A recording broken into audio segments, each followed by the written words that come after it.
Today I'm going to walk you through my toy photography process, starting with location scouting. I'm then going to go into the setup of the actual toys. I'm going to talk a little about the gear I use, and I'm going to create some really simple practical effects that can help tell the story. And make sure you stick around to the end because I have a bonus alternative image and behind the scenes with a slightly darker ending that I want to share with you.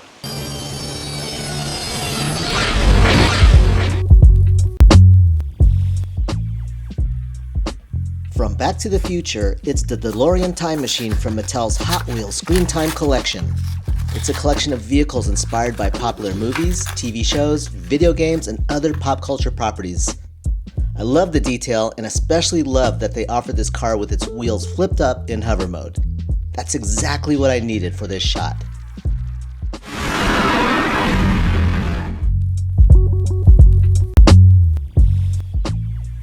And from Jurassic Park 3, the terrifying Spinosaurus, part of Mattel's Jurassic World Beyond the Gates Hammond collection.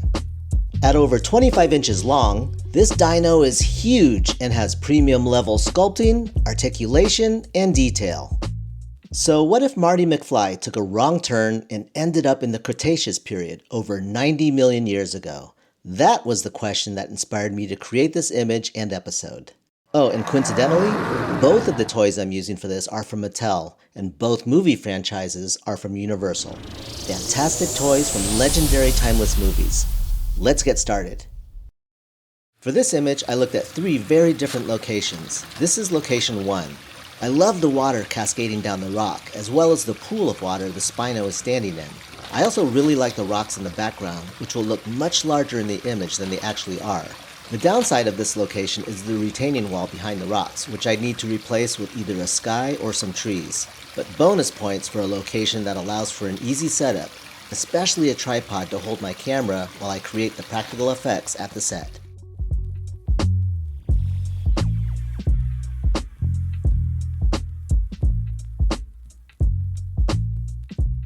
Location 2 is at the base of the highest waterfall, 10 feet above the stream. There's enough space that a nice separation can be achieved between the toys and the waterfall so that the background is softer in focus and not overpowering. It's important that a location enhances the story and doesn't distract from it. Above the waterfall, there are shrubs which can easily double as a forest or jungle. The downside to this location is that the terrain is pretty rugged and using a tripod could be tricky. I think this location will be better suited to a shot where I can simply handhold the camera.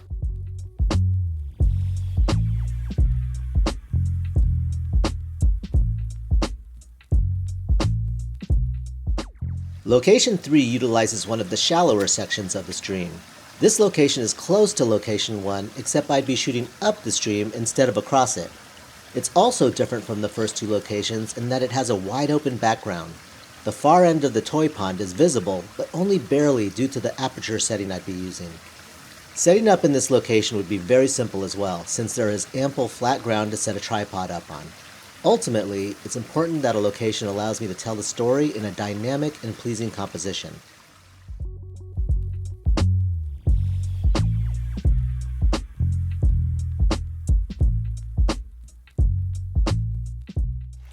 Okay, all things considered, I decided to go with location 1. Setting up the positions of each toy can make or break an image. For this story, I wanted to show the DeLorean time machine as if it just barely escaped the jaws of the Spinosaurus. So I wanted the Spinosaurus's jaws opened wide, with its head turned towards the DeLorean.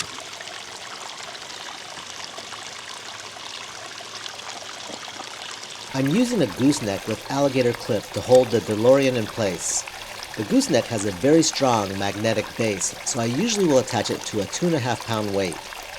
And for your convenience, you can get most of the products I used here today through my Amazon affiliate links in the description. Getting the angle and position of the DeLorean was critical to selling this story. I think I spent the most time working on this part of the setup, way more than I'm sharing here, because if there was one element that I needed to nail, it was this one.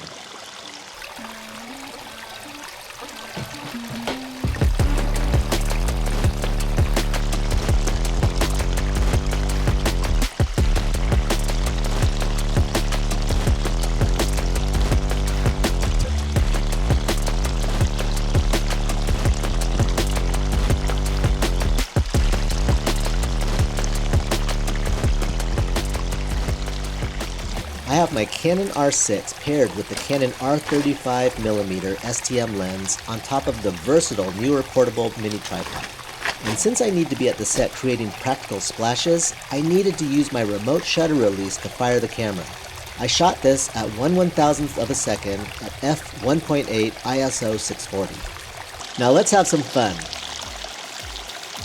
First, I'll drip some water onto the Spinosaurus' snout and jaws to make it look like he just emerged from the water.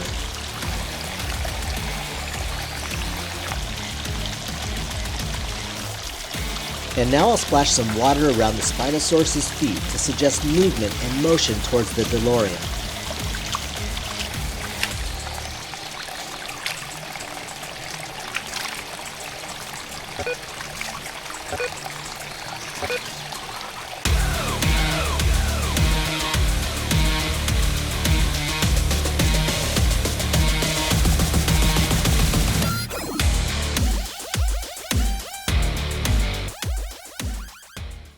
And now for the alternative image and behind the scenes I promised, just for fun.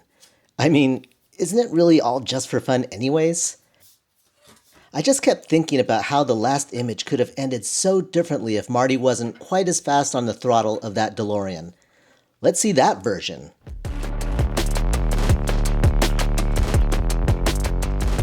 Although I knew the story I wanted to tell, I didn't really have any of the specifics worked out as far as composition, environment, and so on.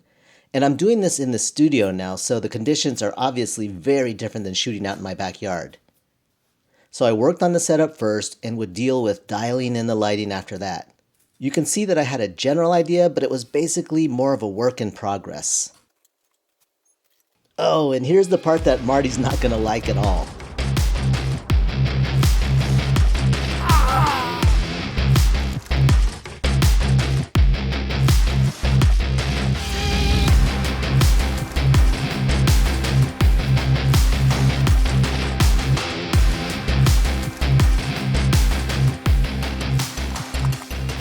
Okay, now that the physical setup is complete, it's time to play around with some lighting. Maybe use some color light in the background. I'm using Neewer panel lights, and I don't mean new, I mean they're from the company called Neewer, and I'm just kind of scrolling through different colors using their phone app. So I settled on using a darker blue for the background color. And now, to add some atmosphere and drama, I'm going to use my PMI Smoke Ninja to create some fun smoke effects.